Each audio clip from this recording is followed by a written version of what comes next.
সামনেই ভাইফোঁটা, তাও আজকে আমি শেয়ার করতে চলেছি বাটার চিকেন রেসিপি।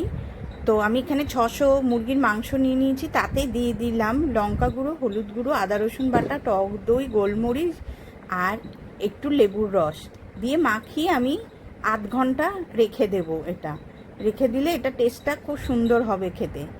ঢাকা দিয়ে রেখে দিলাম। এবার কড়াই গরম হয়ে গেছে, কড়াই দিয়ে দিলাম অল্প একটু বাটার দিয়ে এবার পেঁয়াজ, আদা, রসুন, টমেটো একটু অল্প করে ভেজে নেবো। পরিমাণ মতো নুন দিয়ে অল্প করে ভেজে নিলাম, দিয়ে এটা এবারে তুলে নেব।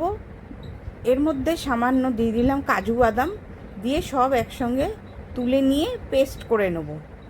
আবারও অল্প করে বাটার দিয়ে দিলাম, দিয়ে ওই মাংসগুলো মাখিয়ে রেখেছিলাম সেগুলো অল্প করে ভেজে নেব।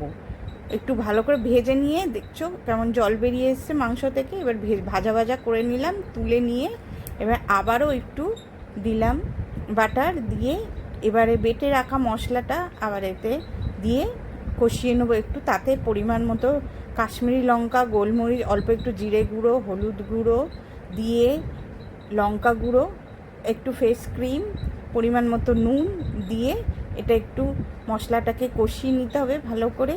ক্রিমটা অবশ্যই লাগবে দিতে, আর একটু কাসুরি মেথি দিয়ে ভালো করে কষিয়ে নিয়ে এতে সামান্য এবারে গরম জল দিয়ে দেব।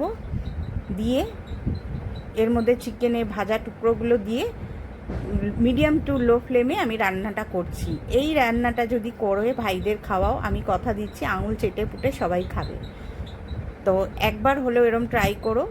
তো নুনটা একটু কম হয়েছিল, আবার একটু নুন দিলাম, আর গরম মশলার গুঁড়ো দিয়ে আমি 5 মিনিট আঁচটাকে লো করে ঢাকা দিয়ে রাখবো। তো তৈরি হয়ে গেল আমাদের ভাইফোঁটা স্পেশাল বাটার